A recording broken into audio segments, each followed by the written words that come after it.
everybody, and welcome to the latest episode of Falling Upwards, the place where we talk about, failure starts with an F, fun starts with an F, friendship starts with an F. There's no reason they can't all be combined. I do just come up with these as I go, so if it doesn't work, it doesn't work. And of course, we are, as always, joined by the lovely Maddie Armstrong. Hello!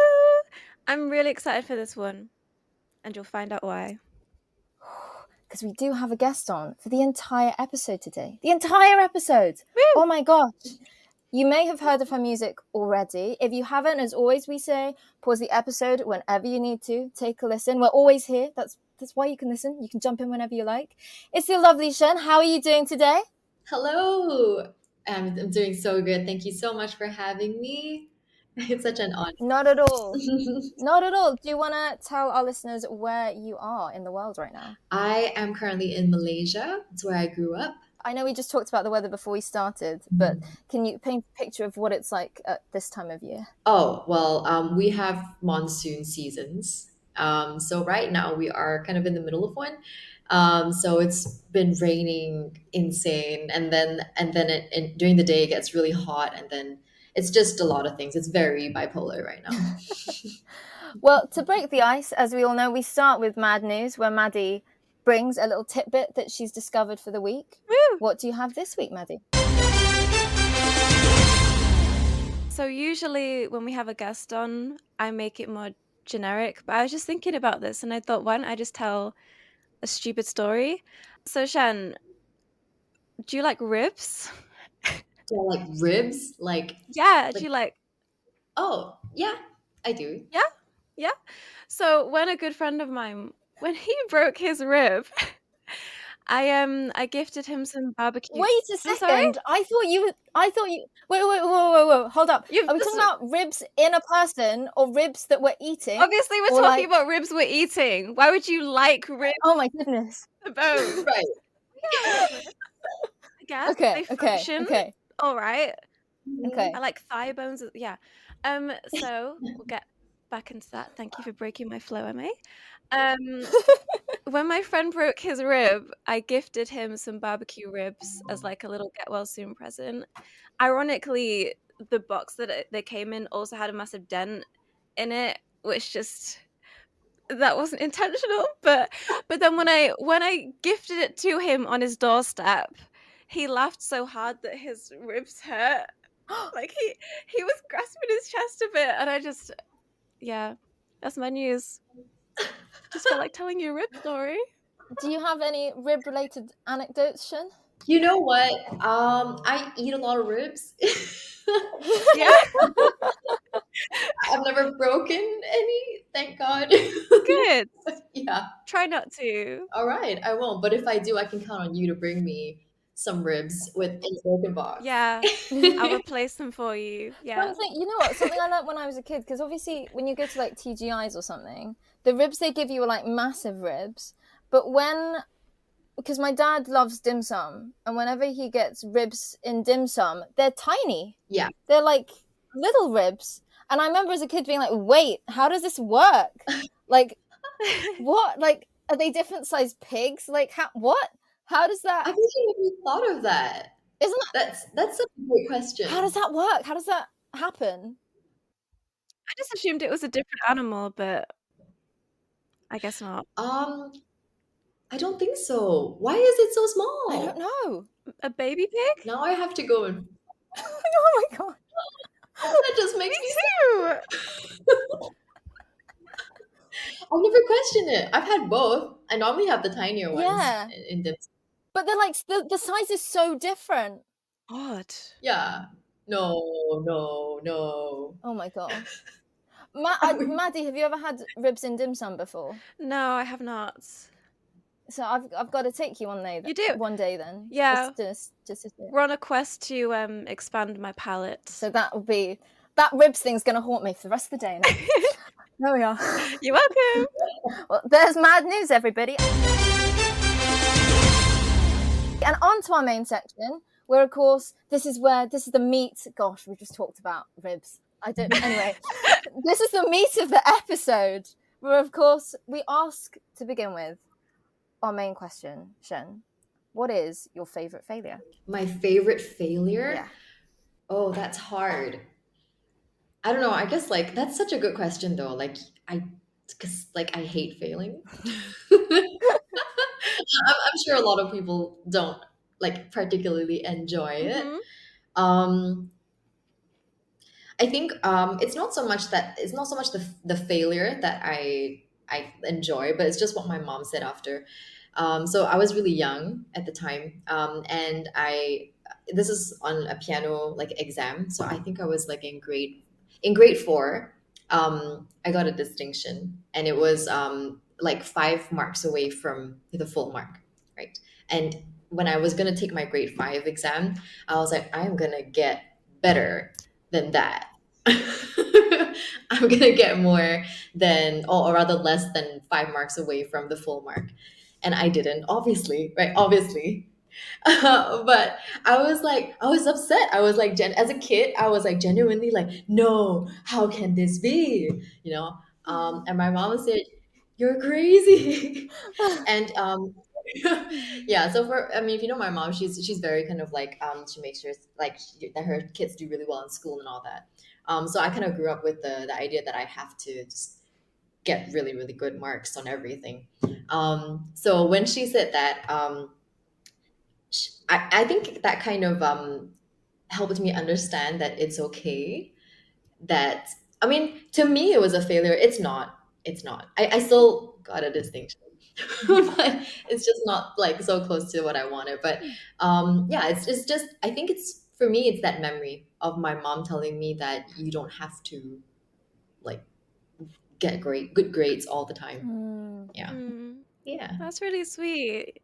Because you sort of learn kind of so young that it's okay to fail, you know? yeah, That is good. Are you yeah. good at piano now? I'm okay. Like I play it like I mean it's okay. It's not like so great. I prefer most of the things. So I did classical piano and I could not like play a classical piece anymore. But yeah.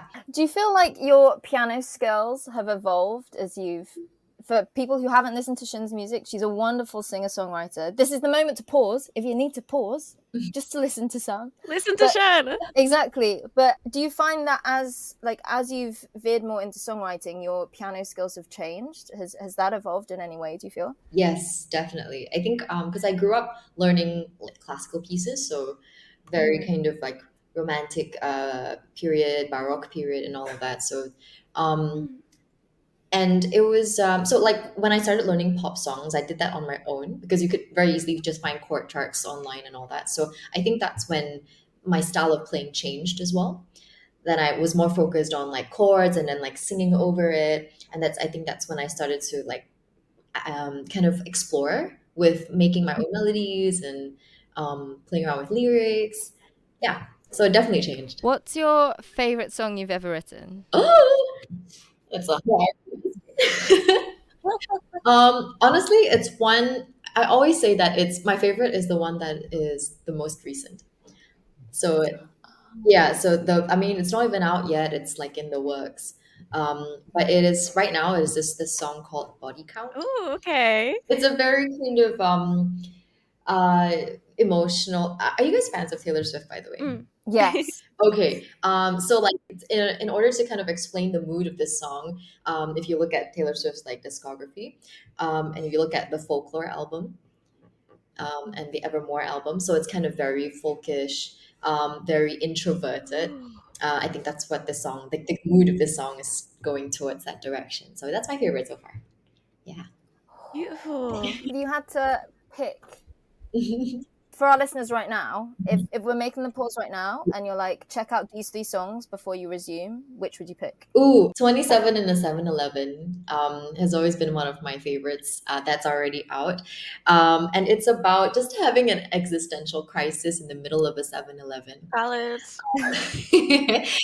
It's, do you know? Yeah. So like it's kind of it tells the story about how you walk into a convenience store and you forget what you're there for, which like I don't know why it happens to me a lot. So I don't write. I mean, I probably should have written things down, like list out things that I wanted to get, but I don't do that often enough. So I go in and I don't remember what I'm there for. And then all of these questions, like, what am I here for? Like, what am I here on this earth for? And I just spiral, and it's one of my favorite songs. It It birthed a whole song, a really did. wonderful song. Yeah. What about the other two? So it's not fair, babe. Is one of my other songs that I really enjoy. It's got a really interesting melody. It's really hard to sing live. It's very it moves around. It's like I need to do acrobats with my voice every time I sing that song.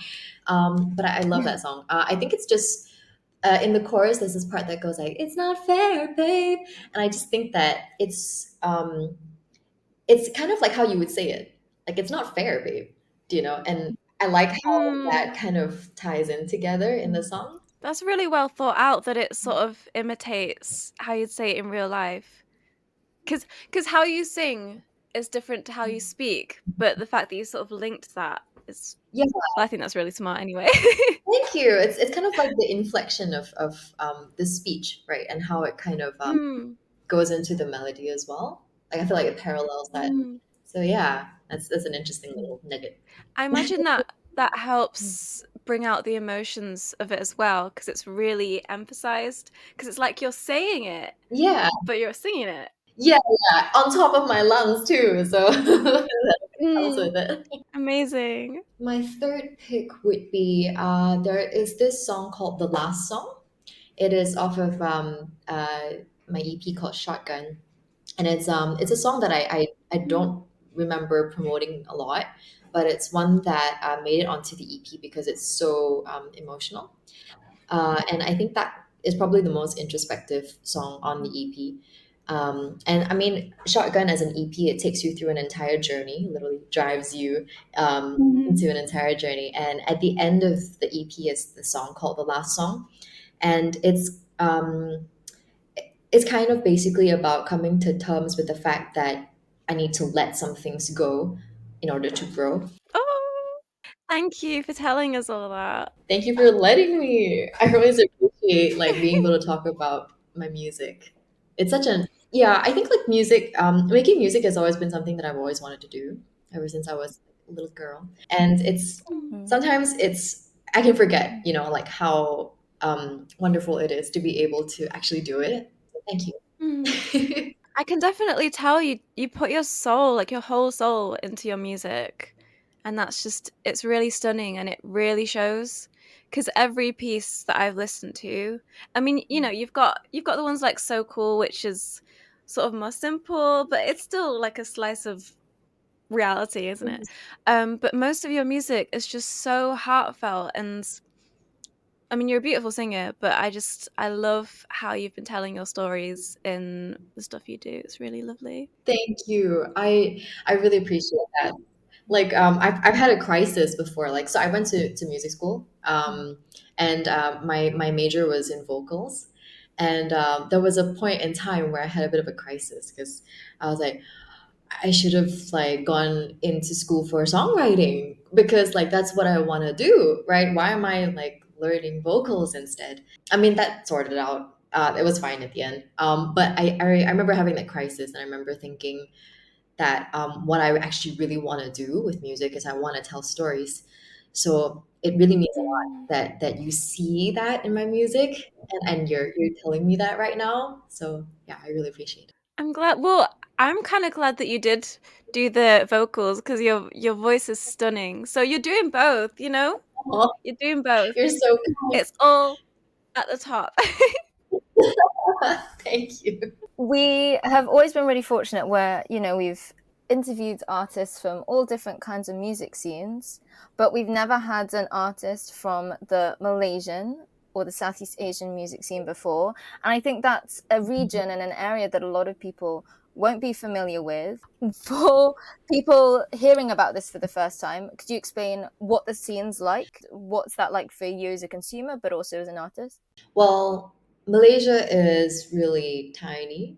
Um, well, as a country, we're kind of tiny, and we also so just to kind of like set the cultural scene in Malaysia, we are, I guess, you could say a little bit segregated. There are different races here. So like there, mainly, of course, there are Malays, and then there are Chinese, and then there are Indians as well. So these are the three main, like huger population, and you can actually see that in the music industry as well. It's kind of segregated. So doing English music is not the best like business strategy if you're looking to like be a success in the music industry. They always kind of say, well, if you do like bahasa, basically like Malay music, as well as Chinese music, these two are like the bigger industries. So the local music scene for the English industry is kind of small. But I think because of Spotify, we've been able to kind of move into different countries as well. And you can kind of like, and you can see the demographics of your listeners, and they're not always in the country that you're in. So it's tiny, but we're here. Have you tried writing songs in, would it be Mandarin or Cantonese for you, or Malay? Have you tried? Yes, I've tried. I was actually signed to a Chinese record label Oh. before I came out and went independent. So I was writing, well, songs that would be translated into Mandarin. Mm. Yeah. So if you look into my like Spotify, if you like look way back, my debut album is actually a bilingual album. Yeah, there is like English and Mandarin music in the same album. I stopped that because I realized that because I wanted to tell stories with my music. It's really hard because everything that I was writing, like lyrically, would be translated into Mandarin, and it wasn't always the same. Mm. And Hmm. yeah, and it can be, and I understand that. But and I know that if I had kept doing this, like if I had kept having my songs being translated into Mandarin, it would have been like a higher chance of like a success rate. It's not what I want to do, I so respect that. like a decision not to do that. I respect that. Because I've given Maddie the cultural and linguistic breakdown of Malaysia before, and I suppose as somebody who is an English language singer songwriter, obviously, what you were saying is so interesting that locally you're diminishing your chances by not writing and singing in Mandarin or in Malay. Mm-hmm. But then in English, you are putting yourself in front of all the English language listeners like around the world. So it's that interesting thing where your international market or your global market is very different from your Yeah, local yeah, market. yeah, yeah, it is. There is a bit of like dissonance there. It's kind of, I think it's kind of, it's got its like pros and cons. I guess like when you're in English, when you're in the English scene, you're also competing with the world, the Mm. entire world. So there's that too. I guess like it's a bit easier if you were in the Chinese industry simply because like China is a huge and very open market. Yeah, so in fact, when my record label signed me, it was they were backed by somebody from China as well, and they were actually looking for talents outside of China. Oh. So they're like open to it. Yeah, so it's interesting. Am I allowed to mention that your husband is also in the industry as well? Yes, yes, yes, he is. He's in a band called Resort. And yeah, they're performing a lot in Malaysia, so around the local scene as well. And we're also looking to maybe expand our like reach a little bit, like to our neighboring countries, so like Singapore, Indonesia, and we'll see where that goes. What's that like having a partner that is also in the industry? I can imagine it can be amazing, but could also potentially drive you both nuts depending on how the dynamic is. Yeah, I think when we were dating at the time, we were also in the industry together, and he would produce my older songs, so we would work together Mm. quite closely, writing songs and producing as well. I think then we kind of like had a bit more because we have like different tastes. So Mm. he's really into like indie pop, a bit of rock, and I'm really into like Taylor Swift and singer-songwriter music, folk, and all of that. And he pays a lot of attention to the melodies, and I pay a lot of attention to lyrics. So we're like different in that way. So we used to fight a lot more back then. But I think now it's gotten a lot better. I think we've kind of like matured as people, and we've kind of grown and learned how to, just be in a relationship together and learn how to like move with one another. Mm. So it's been good. I feel like we always kind of have each other's backs. And it's nice to be able to share how we feel about being in the industry and have somebody relate on such an intimate level. Mm. But yeah. Emma, not that you're my husband, but no, but like when I just understand that so much because when I have a problem, I'll go to my mum for comfort, and she'll be lovely, but she doesn't like understand fully. But then Emma is probably the closest person I have who's like in the sort of media, that big vague industry, whatever you want to call it. So, we understand each other a lot. So I feel like, yeah, Emma's my husband in the same way. Oh God. How did It is nice though. You oh need someone that understands, truly. right, definitely. I was gonna ask, how did you guys meet, and what's your story? Oh, we met at a festival. We were both photographing. Oh, okay. I genuinely, I recounted this to Maddie the other day because we met at a festival, and I'm happy to just mind my own business and just be on the down low. But we were both photographing, and Maddie just kept coming up to me and saying hi. We learned that I pestered her into being my friend. So I love that. That's so good. You need that, right? I feel like so I kind of relate to you, Emmy, but I feel like I need that. Like I need a friend who's like gonna be like, hey. I choose you. Yeah. Because like sometimes it's like, I never want to bother people. So if you are that person that keeps prodding, eventually I'll be like, well, they're still here. They're still sure. Yeah. So Maddie, are you an extrovert? It depends. It very much depends. I think it's just on the person. Like if I don't like your energy, I'm just gonna be like really zonked out. But if it's someone like you, Shen, it's all just flourishing. Yeah. So I'd say so. Would you call yourself an introvert or an extrovert? Well, I feel very introverted. I think it also depends. Like, if I'm with like a large group, I feel very kind of like I just need to, not bother anybody. But like this in a group of three is nice. Hmm. This is really Not too many people. yeah, not too many people. And I feel like, I mean, if the situation calls for it, I can be a little bit more like extroverted, I guess. I can like come out and like, hey. But if I could, I would stay home and read a book and watch my Netflix. What are you enjoying listening to right now, Shen? What are your favorite artists? As an artist, what are your favorite? Apart from Taylor Swift.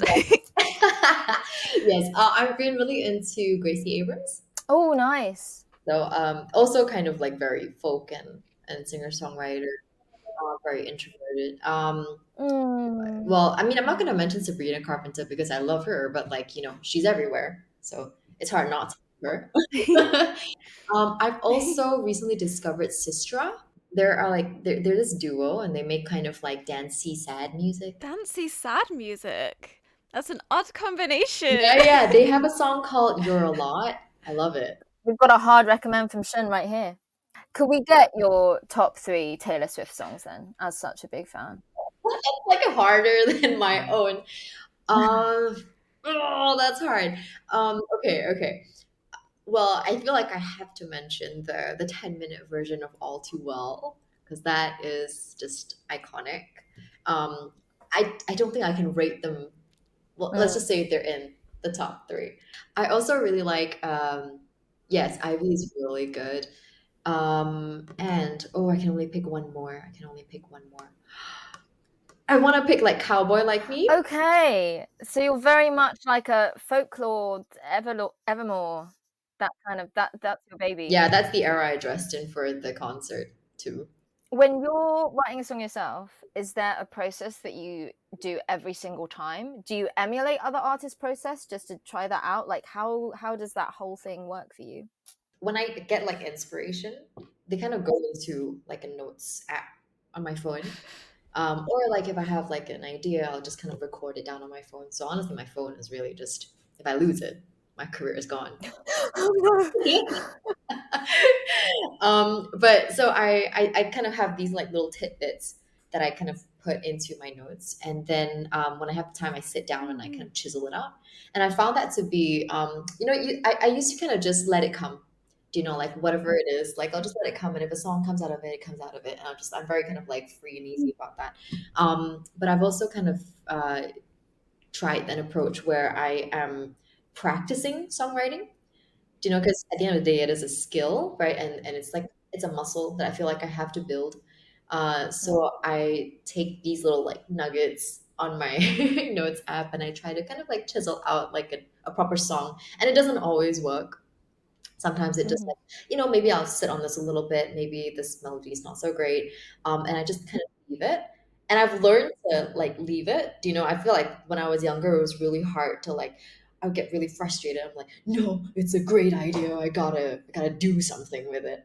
Um, but yeah, I've kind of learned to like leave it and then come back to it in the future with like fresh eyes, fresh ears. Yeah, essentially that's my process. Um, I kind of like used to give myself little like objectives. Like yeah, like so like for example, like I know Taylor Swift is very descriptive in her songs and I'm like, okay, how descriptive can I make this song? Try to do that. Yeah, so I think I don't know, it's just kind of nice. I feel like my relationship with songwriting has evolved quite a bit. And when I look back into my older songs, I think it's a good thing that I cringe. Okay. So like when you look back, you can like you can see where you've come. You can Yeah. see where it's gosh, why did I do this or that or whatever. Yeah, exactly, exactly. Dare I ask this? What's your least favorite song in your discography then? Ooh, do you know what? Emma, you can't ask that. No, it's okay. It's okay. I'm really open about it. To be fair, because we've talked Taylor Swift here, I think everyone's commented on how even though her tour is so fantastic, Mhm. where's the section in the concert for the OG self-titled? Yeah. Where is it?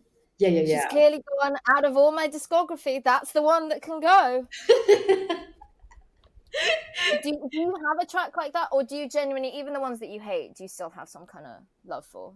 I no, there are tracks that I like. I can't believe did so well. Okay. um, Okay. like there are so like to be honest, so cool. I like that one. No. I know. I feel like I'm betraying my children when I say this. But it's not that I don't hate it. I don't hate it. But like I think like the place that I was coming from when I wrote it was very much feeling like I had to kind of fit into a mold Right. in Okay. the industry. So it's more of like the song itself is not something that I don't. I mean, I like the song. It's just the place, like the memory of it. Like the intention behind the song, and like and feeling like I need to do this Mm, so that Mm, I could succeed. Do you know? yeah. Yeah. So it's right. that. It's definitely different than your other stuff. I could tell. Yeah, right. It's kind of like I feel like it kind of like sticks out, but it's there, It's still and people good. still like it. Thank you. Yeah. So there's that, and there's also like things from my debut album. I think that was more because there's a lot of compromise that went Mm, into that because I was with a label, so a lot of like creative right. ideas that I feel like I had to compromise so that it fit into the fit into Mm. the demographic that we were reaching at the time. But yeah, For our listeners that aren't so acquainted with the behind the scenes of the music industry, can you explain to them, kind of as an artist, as a singer songwriter, the difference in terms of your process between having that label behind you and obviously then being independent? Can you take us through that? sure. It is. I mean, I feel like it has its upsides and its downsides. I think when you're with a record label, I feel much more supported. Like there's a team with me.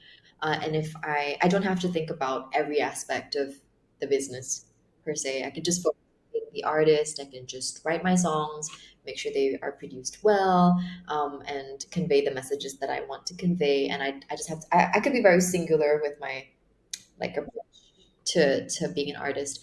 But the moment that I came out of the record label, I have to start thinking about like marketing, what kind of, yeah, who do I pitch to, what kind of festivals, what kind of shows, radio stations. And suddenly I have to think about all these things. And on top of that, we have to make content. So I have to learn how to edit videos and shoot good angles and learn about lighting equipment and all of that. So I mean, it has its like pros and cons. So with a label, I feel like I'm less free to kind of do what I want with my music. Like I feel like in a label, I would have had to make a song like so cool. Oh, okay. It has to be like something that could go viral. Mm. It had to be, just worth their while investing money into me. So yeah, there's that. And then when I'm by myself, I feel like I could do whatever I want. Freedom is so important. But it is a more difficult road, but you just need to be free, man. Yeah. No, honestly, if you listen to Shotgun, that's essentially it. Like it's the just breaking away from something, a relationship that is maybe not holding you back, but like I guess it doesn't allow you to be free. From a mental health point of view as well, and we do talk about this a lot, do you feel that kind of having that independence is better for your mental well-being as an artist as well? Yes, I do. I personally do. Um, yeah, it's just I guess there's a lot of pressure when you're with a label. Like there are goals to meet. Yeah, and I guess like I get that. I think some people probably would thrive under that. Yeah, so I mean, I think it depends on who you are and whether it would make sense. I feel like it's, I guess, not like one size. It's not like a one size fit all kind of relationship. I guess you have to find people that you could work with that would kind of, like I guess like an artist and a label. They're behind all of that. They are people, and there are different work styles, different goals, and all of that. As long as your values align, I think that should be okay. We all love our self-care. Maddie loves her self-care. I do too. She's probably better at it than I am, though. What things do you do as an artist? Well, as an artist and just as a person, what self-care things do you enjoy doing? Ooh, I like to cook. Ooh. As I feel like as a human being, I just like making stuff, Hmm. like writing songs or like cooking. As long as I'm making something, I feel like it's nice. I feel like I'm a bit fulfilled. So for me, it's kind of like I've commodified my songwriting. Like it has to like generate some sort of income or so there's a little bit of pressure there. So I kind of turned to something else to kind of sustain me mentally, to make me feel like fulfilled. So I like cooking. I like making meal preps or like dinners. We like hosting people at our house. So we like to make like nice dinners and just have friends over. But yeah, that's kind of how I channel that need into a place that doesn't have so much pressure. We've got to ask, what is your favorite meal to cook? Ooh, my favorite meal to cook. There is this oh gosh, what is it called? It's this roast chicken. I can't remember what it's called, but basically you kind of like soak the chicken in brine. It's brine chicken. You soak it in brine and then you kind of like roast it in the oven, and it's always a hit. It's really nice. It's so moist every time it comes out. I love making that for friends. But if we're talking about like every day, I actually kind of enjoy cooking like Asian meals. Yeah, I feel like when I do that, I kind of realize how much I have underappreciated it when I was younger, because I like it's so complex. There's just so many ingredients and like different like techniques and styles that I mean, yeah, like velveting chicken before you stir fry it. Do you have like a favorite Out of your like everyday meals, do you have specific go-tos? Yeah, okay. There is one that I feel like it just reminds me of home. It's vegetable, any sort of kind of like leafy vegetable, like Asian, like bok choy or anything. Mm. And there's specific combination of sauce. So there's like soy sauce, oyster sauce, fish sauce, and just like cooking oil on top with like the fried garlic and fried shallots, just like that. Yeah. So that I don't know. That reminds me of like home. Sounds good. Mads, we've got to take you to have some of this food. This is the perfect segue into our final segment, which is the exchange. For any new listeners, the exchange is a place where we invite our guests to bring along something that they really, really are just loving right now. Though Maddie has now made the hard rule that it cannot be a person, so you can't say your mum. But Maddie's thing is, for example, horses. She loves her horses. I've brought nerd culture in. Shen, you can bring anything you like, toss it into the exchange. It's obviously not a real box, but you can imagine it's a box if you like. Just as like a clarification there, saying I love my family, is really sweet. It's great, but it's not really a new thing that we can like look up, Yeah, like stuff our listeners can get into in case they might not have experienced it or have checked it out before. Whatever you like. But if you want to tell us you love your family, feel free, sprinkle that in, Well, if I could recommend a book, Yes, please do. one of my favorite books is it's called The God of Small Things by Arundhati Roy. Oh, It's a beautiful, it's beautifully written. I'll give you like a little bit of an overview without spoiling it, but essentially Okay. it's about the Indian caste system, and it's like a personal story. It's like a love story, and these two people come from like different caste. Uh, yeah, so they don't belong together and they can't ever be together. But my favorite part is that it is told in um, the eyes of like children. So it's just narrated through the eyes of these twins, and it's really interesting because I don't know, I think that's such it helps you to kind of understand it from such an innocent point of view, and it's all the more heartbreaking. So if you're into heartbreaking reads, it's really nice. Sounds fascinating. are you a big reader? I try to be a big reader, but I'm not very disciplined. So like I'll be like, I'm on the same book for months. Could we have that book title one more time, Shen, for our listeners? The God of Small Things by Arundhati Roy. Okay, everyone, you know what you've got to do now. Do it in this order. Listen to Shen's music, finish off the podcast in case you've paused. We get it. And then go check out that book. That's all you need to do now for the next however long it takes you to listen and read stuff. Go for it. We always end every episode as well with a little message. It can be anything you like. So we've had everything from be kind to, I think we've had wash your ass. That was one before. It can be anything. Yeah. Whatever you feel you want to leave people with. We'll go first to give you a few minutes to think about it. Okay. Mads, what do you want to end with? I don't know if you can tell by my face. I'm like really struggling to think of something here. Oh no. I didn't consider this before. Do you want me to go first? I can go first. Yeah, you go first. Okay. And I will. My message will be wax melts are a great alternative to candles if you're into that kind of stuff. I feel like you've already done that one. Have I actually? No, see, I must still be on the wax melt. I have this wax melt dish that is just my life. It's the best thing ever. I'm sorry, what's that? And it's like Wax. they're like wax melts. So it's like, because you know, like when you burn a candle, it like that's it. Right. Whereas with wax melt, it's like all you need to do is you buy like the receptacle. So it's either like electric or it's one where you put a candle in the bottom, and then the wax just melts and the fragrance is released, and it's like magic. It's the best thing ever. Okay. But I can't say that because Mads has said I've said that. So oh my goodness. I mean, what if you actually hadn't, and then Well, I can all give of a that was second one, which just is that dinosaurs are great.